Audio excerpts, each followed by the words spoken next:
Assalamualaikum warahmatullahi wabarakatuh. Ya, kembali lagi dengan saya Alyuna Pulwa di channelnya Mr. Ali.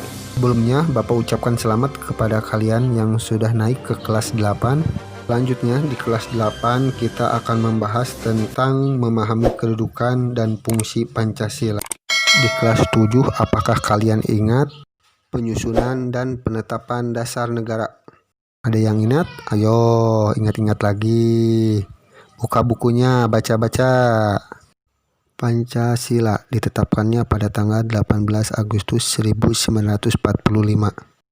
Terus ada yang bertanya, kenapa 1 Juni ditetapkannya sebagai lahirnya Pancasila? Karena pertama kali Insinyur Soekarno memperkenalkan Pancasila di sidang BPUPKI pada tanggal 1 Juni 1945. Maka 1 Juni 1945 ditetapkannya sebagai hari lahirnya Pancasila. Berbeda dengan 18 Agustus. 18 Agustus 1945 adalah disepakatinya Pancasila sebagai dasar negara. Tepatnya 18 Agustus 1945 rumusan Pancasila ditetapkan sebagai dasar negara, sebagaimana telah terdapat pada alinea keempat pembukaan Undang-Undang Dasar 1945. Selanjutnya, kedudukan Pancasila sebagai dasar negara. Berarti Pancasila adalah dasar yang mengatur negara dan juga sebagai dasar untuk mengatur penyelenggaraan negara. Berdasarkan hal tersebut, Pancasila merupakan kaidah atau aturan yang mendasar, yang berarti Pancasila merupakan hukum dasar yang tertulis maupun tidak tertulis. Dengan demikian, semua pelaturan perundang-undangan yang berlaku dalam negara Republik Indonesia berada di bawah pokok kaidah fundamental yang telah tercantum dalam Undang-Undang Nomor 12 Tahun 2011 tentang pembentukan peraturan perundang-undangan. Berarti bahwa Pancasila merupakan sumber dari segala sumber hukum. Penetapan Pancasila sebagai sumber dari segala sumber hukum sesuai dengan pembukaan Undang-Undang Dasar 1945. Pancasila ditetapkan sebagai dasar dan ideologi sekaligus dasar filosofis bangsa dan negara. Maka setiap isi dan materi peraturan perundang-undangan tidak boleh bertentangan dengan nilai-nilai yang terkandung dalam Pancasila. Pancasila sebagai kesatuan Republik Indonesia. Anak-anak, ada yang tahu mengenai arti ideologi? Ideologi bisa diartikan sebagai ide atau gagasan atau keyakinan.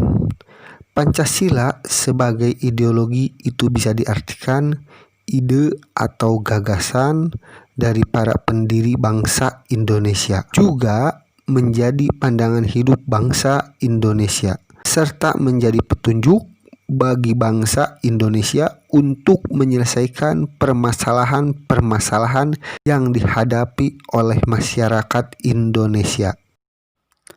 Pancasila sebagai pandangan hidup, pedoman hidup, petunjuk hidup, berbangsa dan bernegara. Berarti Pancasila berfungsi sebagai pedoman dan petunjuk dalam kehidupan sehari-hari. Pancasila sebagai jiwa bangsa, di mana masyarakat Indonesia tetap hidup dalam jiwa Pancasila. Pancasila sebagai kepribadian bangsa Indonesia, di mana kepribadian bangsa Indonesia memiliki ciri khas yang akan membedakan bangsa kita dengan bangsa lain. Serta Pancasila sebagai perjanjian luhur. Itu berarti Pancasila disepakati oleh pendiri negara dan masyarakat Indonesia melalui sidang Panitia Persiapan Kemerdekaan Indonesia pada tanggal 18 Agustus 1945.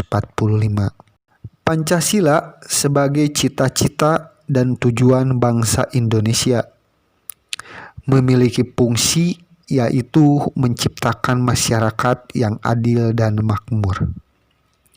Pancasila sebagai salah satu asas di mana Pancasila ditetapkan sebagai dasar negara, juga sebagai perwujudan pelaksanaan Pancasila secara murni. Pancasila sebagai moral pembangunan. Artinya Pancasila dijadikan kerangka, acuan, tolak ukur, parameter, arah, dan tujuan pembangunan.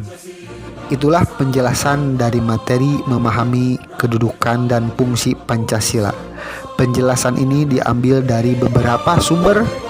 Bila ada yang ingin ditanyakan, silakan tulis di komentar dan jangan lupa dukung channel ini. Assalamualaikum warahmatullahi wabarakatuh.